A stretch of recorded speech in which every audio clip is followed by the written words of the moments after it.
I am Angelillianer. Welcome to my channel.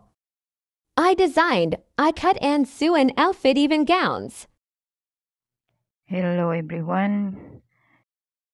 Dahil sa naging uso ngayon ang Pilipiniana, ang topic natin today is yung see-through na tela. Siyang gagawin natin na Pilipiniana.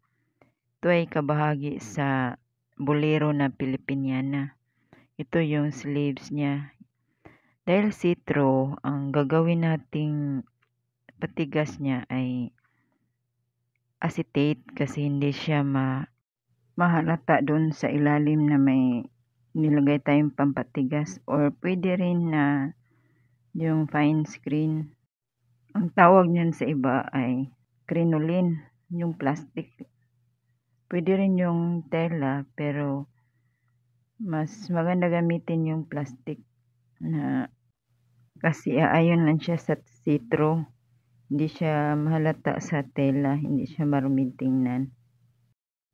Gaya ng dati, una natin tupi yung sa may armhole, tapos yung sa may bandang shoulder, tapos i-center natin doon sa bawat sides, saka natin i-pleats yung lahat na. Pantay natin yung pagka-pleats para maganda siya pagkahubog sa arm. Pleats tayo ng mga 5 to 6 na pleats. Tapos i-balance lang natin para balance yung pagka-form niya sa sleeves. Kung kita na natin na okay na yung pagka-pleats, i-test natin i-press natin siya para makita natin kung okay yung pagka-pleats natin. Saka natin i-final yung mga pins. Tapos kukunin muna natin yung lagay natin pampatigas kasi i-burn muna natin yung mga edges ng tela kasi masakit yan pag nasagi sa balat. Kung hindi siya i-burn, unti-unti kasi siyang malalagas yung tela, tapos yung mga natira ay para siyang karayom na tutusok dito sa may armhole. Kahit na mag-piping tayo, mano kasi siya, masakit. Kaya kung susunugin natin yung edges, malinis siya yung yung edges, hindi na siya maglagasan yung strand sa tela. Tapos pagkatapos nun niya, then mapiping na natin, saka natin itahi yung acetate para mag-steady siya dun sa ilalim.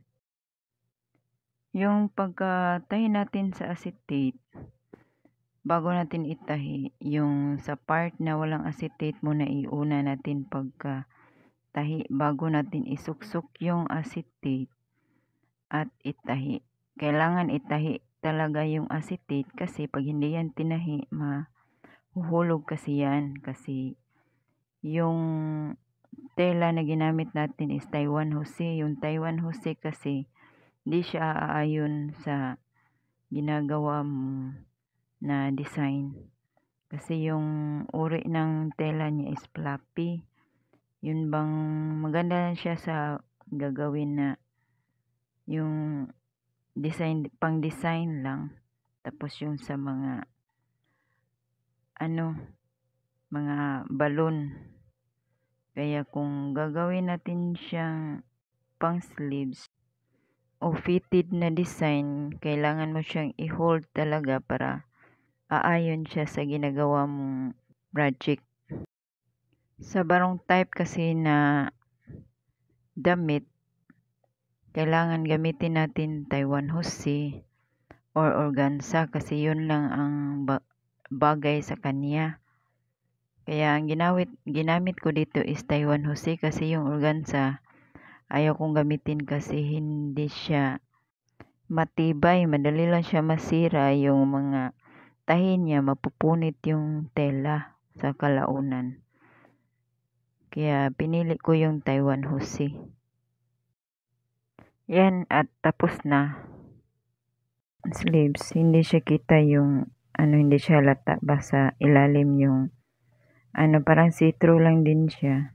Tapos nilagyan ko na siya ng yung mga lace para may design din siya. Maganda siyang tingnan. Ang paggawa ng body, sa susunod na upload na lang. Thanks for watching. Subscribe for more.